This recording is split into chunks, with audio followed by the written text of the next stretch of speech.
लालची बहू। एक समय की बात है, एक छोटे से गांव में राम और सीता नाम के कपल रहते थे। उनका एक अर्जुन नाम का बेटा था, जिसकी शादी रिया नाम की लड़की से हुई थी। राम और सीता कड़ी मेहनत करते थे और अपने बुढ़ापे के लिए पैसे बचाते थे।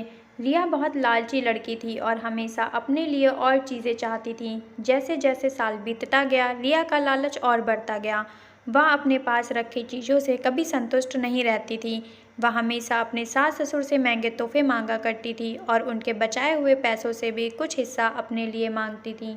राम और सीता बहुत ही अच्छे पेरेंट्स थे, इसलिए उसकी सारी ज़रूरतों को पूरा करते थे ताकि परिवार में शांति बनी रहे। वह अपने पति अर्जुन के ऊपर भी दबाव डालती थी कि वह अपने माँ बाप से पैसे और संपत्ति मांगे।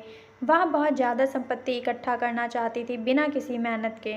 एक दिन राम और सीता ने यह फैसला लिया कि वह रिया को सबक सिखाएंगे। वह उसे बुलाते हैं और बोलते हैं कि बेटा, हमने तुमसे कुछ ज़रूरी बात करनी है। हमने यह फैसला लिया है कि हम अपनी जायदाद का कुछ हिस्सा अपने बच्चों में बांटेंगे और उसका कुछ हिस्सा तुम्हें भी देना चाहते हैं।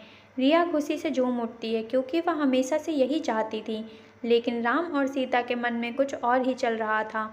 उन्होंने एक पत्थरों से भरा हुआ बैग उसे दे दिया और बोला, बेटी, यह तुम्हारे हिस्से की संपत्ति है। रिया उस बैग को देखकर गुस्सा हो गई। उसने उस पत्थर से भरे हुए बैग को जमीन पर फेंका और जोर से चिल्लाते हुए बोली कि मेरा मजाक उड़ाने की तुम्हारी हिम्मत कैसे हुई? मुझे पैसे चाहिए, ये पत्थर नहीं। राम और सीता ने शांत तरीके से उसे समझाया और बोले, रिया, सच्ची संपत्ति सिर्फ पैसे और चीज़ों के बारे में नहीं है। यह प्यार, दया और जो कुछ भी तुम्हारे पास है उसके लिए आभारी होने के बारे में है। हमने हमेशा तुमसे प्यार किया और तुम्हारी देखभाल की है और यह पैसे से अधिक कीमती है। रिया को एहसास हुआ कि वह लालच में कितनी अंधी हो गई थी। उसको अपने किए गए बर्ताव के ऊपर पछतावा होने लगता है। उसने अपने सास और ससुर से माफ़ी मांगी और अपने तरीके बदलने का वादा किया। उस दिन के बाद से उसमें बदलाव आया और वह एक अच्छी बहू बन गई। रिया के बदलाव की बात पूरे गांव में फैल गई और सभी ने एक बेहतर इंसान बनने के लिए उसकी प्रशंसा की। रिया अपने परिवार का ख्याल रखते हुए और उनके बीच मिले प्यार के लिए आभारी होकर हमेशा खुश रहने लगी।